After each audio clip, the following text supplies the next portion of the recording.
अखिल भारतीय पीठासीन अधिकारी सम्मेलन में प्रमुख रूप से उपस्थित उपराष्ट्रपति और राज्यसभा के सभापति श्री वेंकैया नायडू जी, गुजरात के राज्यपाल आचार्य देवव्रत जी, लोकसभा अध्यक्ष श्री ओम बिरला जी,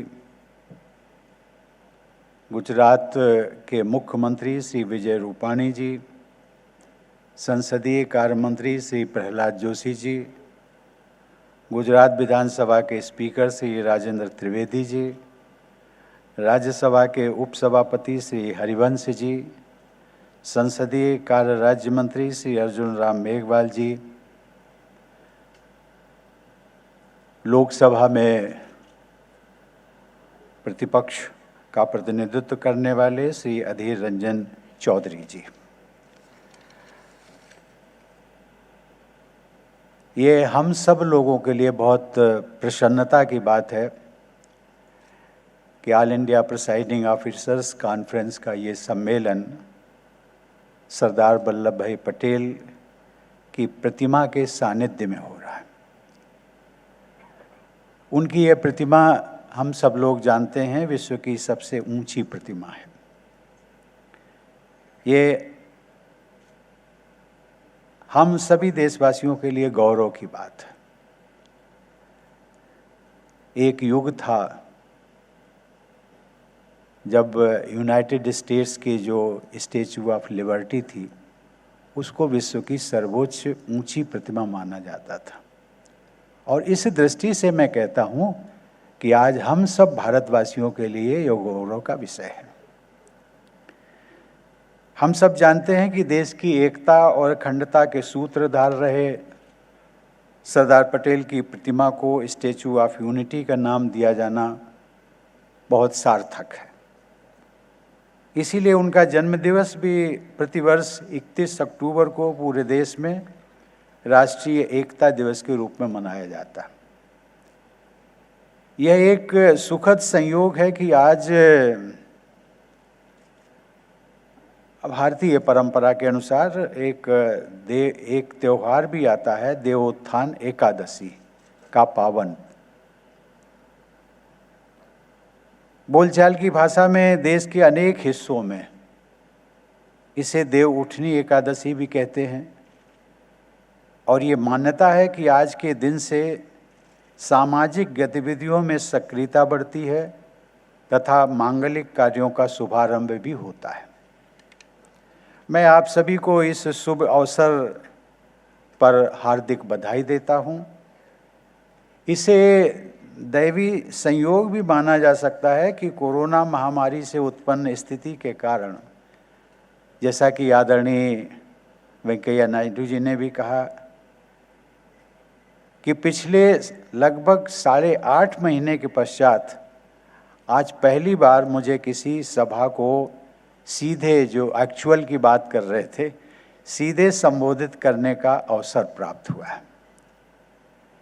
विषम परिस्थितियों में इस सम्मेलन का आयोजन करने से जुड़े सभी महानुभावों के प्रयासों की मैं सराहना करता हूं। वर्ष 1921 में स्थापित AIPO कॉन्फ्रेंस इस वर्ष अपने शताब्दी वर्ष में प्रवेश कर रही है। लगभग 100 वर्ष से इस सम्मेलन का आयोजन होना अपने आप में एक उल्लेखनीय उपलब्धि है। इस ऐतिहासिक अवसर का साक्षी होना मेरे लिए भी सौभाग्य की बात है। 2 दिन का यह सम्मेलन कल 26 नवंबर को संविधान दिवस पर समाप्त हो रहा है। हम सब जानते हैं कि देशवासियों ने 26 नवंबर 1949 को भारत का संविधान अंगीकृत व आत्मार्पित किया था। मुझे प्रसन्नता है कि भारत सरकार ने वर्ष 2015 से प्रत्येक वर्ष 26 नवंबर को संविधान दिवस के रूप में मनाने का निर्णय लिया। हम सभी देशवासियों के लिए संविधान दिवस का एक विशेष महत्व है और इसीलिए इस महत्वपूर्ण अवसर पर इस सम्मेलन के आयोजन के लिए मैं कॉन्फ्रेंस के अध्यक्ष एवं राज्यसभा के सभापति और उपसभापति के साथ साथ आप सभी प्रिसाइडिंग ऑफिसर्स को भी बहुत बहुत बधाई देता हूं। वर्ष 1925 में श्री विट्ठल भाई पटेल को केंद्रीय विधानसभा का अध्यक्ष चुना गया था। इस पद पर आसीन होने वाले वे प्रथम भारतीय थे। यह एक ऐतिहासिक अवसर था। श्री विट्ठल भाई पटेल गुजरात के प्रसिद्ध वकील, स्वतंत्रता सेनानी और सरदार वल्लभ भाई पटेल के बड़े भाई थे। वे गुजरात की माटी से उपजे राष्ट्र निर्माताओं में से एक प्रमुख विभूति थे। स्वतंत्रता प्राप्त होने के बाद वही केंद्रीय विधानसभा लोकसभा में परिवर्तित हो गई। यह एक और भी सुखद संयोग है कि भारत की पहली लोकसभा के स्पीकर श्री गणेश वासुदेव मावलंकर का जन्म भी गुजरात में हुआ था। भारत की संसदीय प्रक्रिया की सफलता में श्री मावलंकर के योगदान के लिए हम श्रद्धा व आदर से उनका स्मरण करते हैं। आदरणीय पीठासीन अधिकारीगण, पहली लोकसभा के अध्यक्ष के रूप में मावलंकर जी ने देश के लोकाचार के अनुरूप प्रक्रियाएं और परंपराएं निर्धारित की। वे स्वयं सदन की मान मर्यादाओं का पालन करते थे तथा दूसरों से भी इनका दृढ़ता से अनुपालन करवाते थे। उनका मानना था कि संसद और राज्यों के विधानमंडल, जिसमें कि विधानसभाएं और विधान परिषद भी शामिल हैं, जनहित की सिद्धि के लिए सर्वोच्च मंच होते हैं और सभी सदस्यों को अपने राजनैतिक मतभेद भुलाते हुए कंसेंसस से यानी आम सहमति से जनहित का उद्देश्य प्राप्त करना चाहिए। मावलंकर जी के शब्दों में यदि हम कहें तो मैं उन्हें कोट करना चाहूँगा। उन्होंने कहा था, each one of us has to remember that howsoever great the difference in viewpoints and methods, we are all meeting here as representatives of the nation for one common cause, which, in the language of the preamble to the Constitution, is to secure to all its citizens justice, liberty, equality and fraternity, unquote. उपस्थित पीठासीन अधिकारीगण, आज जब विश्व के अनेक देशों में लोकतांत्रिक संस्थाओं पर सवाल उठाए जाने लगे हैं, तब भारत की मिट्टी में लोकतंत्र की प्राचीन जड़ें और भी मजबूत हो रही हैं। भारत में आज से लगभग 2500 वर्ष पहले से गण तथा संघ जैसे स्वतंत्र शब्द प्रयोग में रहे हैं। हमारे प्राचीन ग्रंथों में गणतंत्र का उल्लेख जनतंत्र तथा गणराज्य के आधुनिक संदर्भों में किया गया। हमारे यहाँ वैशाली, कपिलवस्तु और मिथिला, जो वर्तमान में बिहार राज्य के क्षेत्र हैं, जैसे अनेक गणतंत्र अस्तित्व में थे। इस प्रकार भारत को वास्तव में गणतंत्र की जननी भी कहा जाता है। भारत में सदा ही अच्छे विचारों का स्वागत किया गया। संविधान के निर्माण में भी विश्व के संविधानों में उपलब्ध उत्तम व्यवस्थाओं को अपनाया गया। असाधारण विवेक के धनी डॉक्टर राजेंद्र प्रसाद की अध्यक्षता में संविधान सभा ने बड़ी सूझबूझ के साथ हमारे संविधान को अंतिम रूप दिया। हमारे देश की संसद और विधानसभाएं हमारी संसदीय व्यवस्था का आधार हैं। उन पर देशवासियों की नियति के निर्धारण का महत्वपूर्ण दायित्व है। पिछले कुछ दशकों में आम जनमानस की आशाओं, आकांक्षाओं और जागरूकता में लगातार बढ़ोतरी हुई है। इसलिए संसद एवं विधानमंडलों की भूमिका व जिम्मेदारियां और भी बढ़ गई हैं। जनप्रतिनिधियों से यह अपेक्षा की जाती है कि वे लोकतंत्र के सिद्धांतों के प्रति सदैव निष्ठावान रहें। लोकतांत्रिक संस्थाओं और जनप्रतिनिधियों के सामने सबसे बड़ी चुनौती जनता की अपेक्षाओं पर खरा उतरने की है। व्यापक पहुंच वाले मीडिया के इस युग में संसद और कुछ विधानसभाओं की कार्रवाई का सीधा प्रसारण किया जाता है। इससे सांसदों और विधायकों द्वारा की जाने वाली चर्चाओं और गतिविधियों की जानकारी जनता के व्यापक वर्ग तक तत्काल पहुंच जाती है।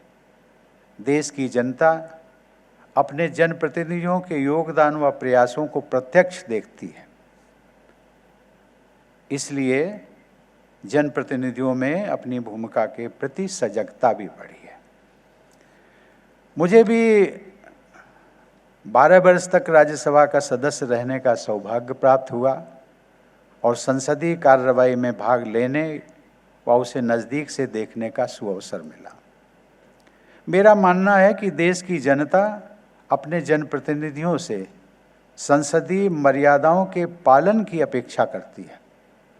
इसलिए कभी कभी जब जनप्रतिनिधियों द्वारा संसद या विधानसभा में अमर्यादित भाषा का प्रयोग या अमर्यादित आचरण किया जाता है तो जनता को बहुत पीड़ा होती है।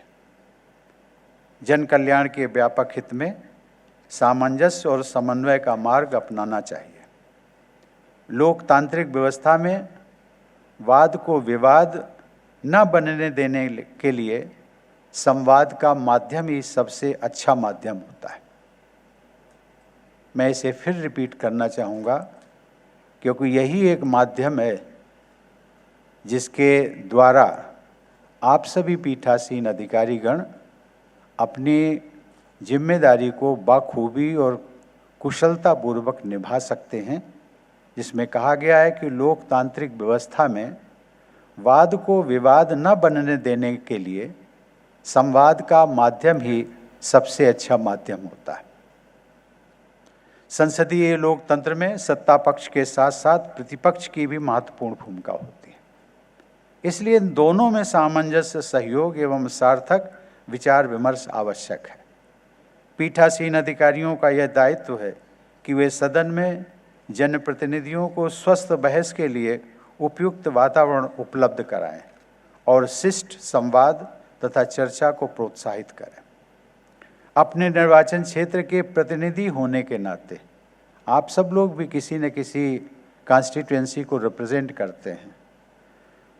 पीठासीन अधिकारी की जवाबदेही क्षेत्र की जनता के प्रति भी होती है। सदन के अध्यक्ष का आसन उनकी गरिमा और दायित्व दोनों का प्रतीक होता है, जहां बैठकर वह पूरी निष्पक्षता और न्याय भावना से कार्य करते हैं। निष्पक्षता और न्याय भावना से काम करना हमारी संसदीय लोकतांत्रिक व्यवस्था का आधार है। हमारी लोक कथाओं में भी ऐसे अनेक दृष्टांत मिलते हैं और आज इस अवसर पर मैं एक दृष्टांत आप सब लोगों के बीच में साझा भी करना चाहूँगा। एक चरवाहा, जिसे अंग्रेजी में शेफर्ड कहते हैं, उस बालक की एक कहानी आती है जिसमें कहा गया कि वह बालक अपने साथियों के साथ पशुओं को चराने के लिए प्रत्येक दिन अपने गांव से बाहर जाता था। जब पशु इधर उधर घास चरने लगते तो सभी बालक आपस में मिलकर खेल खेलने लगते। एक दिन खेलते खेलते वह बालक एक चट्टान पर बैठ गया। चट्टान पर बैठते ही बालक की भाव भंगिमा बदल जाती थी और वह किसी न्यायप्रिय राजा की तरह बर्ताव करने लगता था। जब बच्चों का आपस में झगड़ा होता और वो उस बालक के पास समाधान के लिए जाते तो वह पूरी गंभीरता से न्यायपूर्ण समाधान देता था। लेकिन चट्टान से जैसे ही वो बालक हटता था, उतरता था, वैसे ही वो बालक सामान्य बालकों जैसा व्यवहार करने लगता था। उस बालक के व्यवहार की चर्चा उस राज्य के राजा तक पहुंची और उस स्थान पर खुदवाई कराई गई कि आखिर उस चट्टान की विशेषता क्या है। उस खुदाई के पश्चात ये पता चला कि वो सिंहासन देश के भारत के न्यायप्रिय सम्राट विक्रमादित्य का था। उस सिंहासन के प्रभाव से ही उस बालक में न्यायप्रियता और बुद्धिमत्ता आ जाती थी। आप सभी पीठासीन अधिकारियों का भी जो अध्यक्षीय पीठ होती है वो भी निष्पक्षता, समदर्शिता और न्यायप्रियता का आसन है। और आप सभी पीठासीन अधिकारियों से अपेक्षा की जाती है कि आपका व्यवहार भी इन्हीं आदर्शों से प्रेरित होना चाहिए।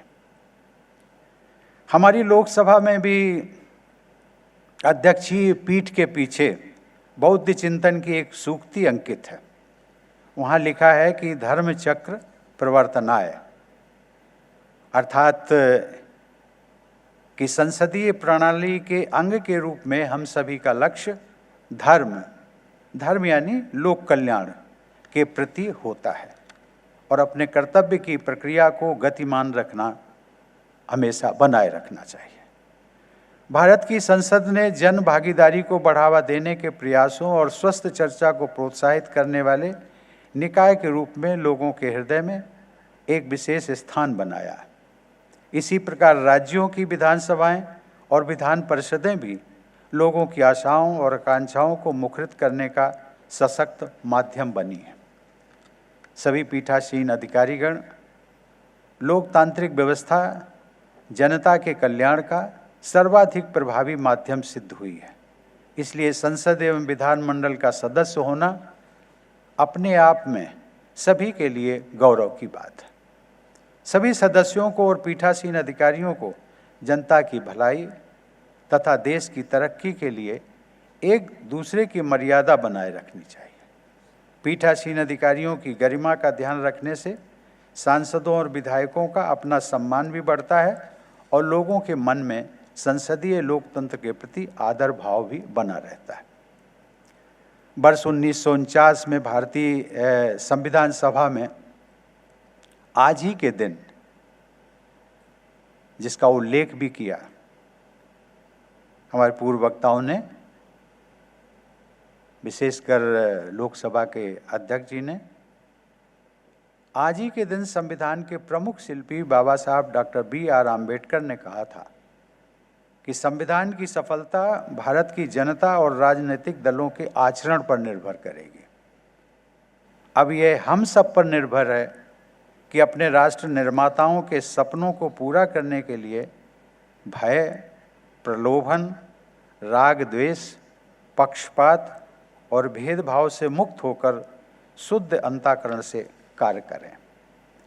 भारत की शासन व्यवस्था के तीनों अंगों अर्थात कार्यपालिका, विधायिका और न्यायपालिका द्वारा आपसी समन्वय और सामंजस्य से ही कार्य करने की परंपरा अब सुदृढ़ हो चुकी है।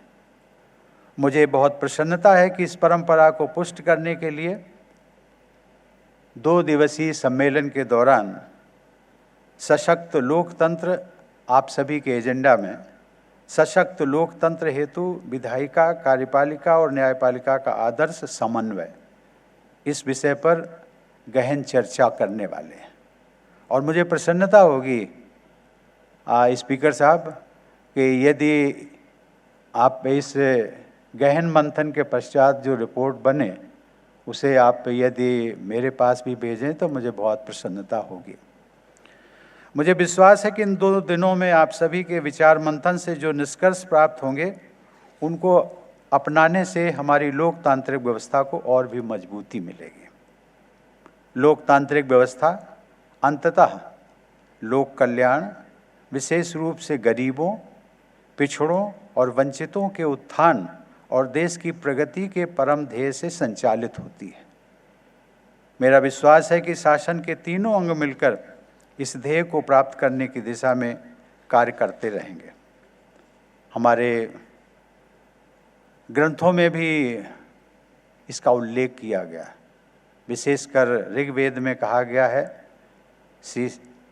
सम गच्छध्वम सम वदध्वम सम वो मनांसी जानताम, अर्थात सभी साथ मिलकर चलें, सभी मिलजुल कर आपस में संवाद करें और सबके मन भी मिले रहें। मेरी आप सबके साथ बहुत बहुत शुभकामनाएं हैं। मित्रों, अंत में मुझे ये भी कहना है कि आज सुबह जब मैं दिल्ली से चला था तो एक दुखद घटना की जानकारी मिली। श्री अहमद पटेल के निधन का समाचार मुझे मिला, बहुत दुख हुआ। वे देश के एक वरिष्ठ राजनेता थे। जिस स्थान पर हम ये सम्मेलन कर रहे हैं, इसलिए इस घटना को उल्लेख करना मेरे लिए आवश्यक था। ये कार्यक्षेत्र उनका जो सामाजिक और राजनीतिक दृष्टि से या पब्लिक फील्ड की दृष्टि से उनके कार्यक्षेत्र यही क्षेत्र रहा है, और इस दृष्टि से मैं अपनी उनकी स्मृति को नमन करता हूँ। इसी के साथ मैं अपनी बात भी समाप्त करता हूँ। धन्यवाद। जय हिंद।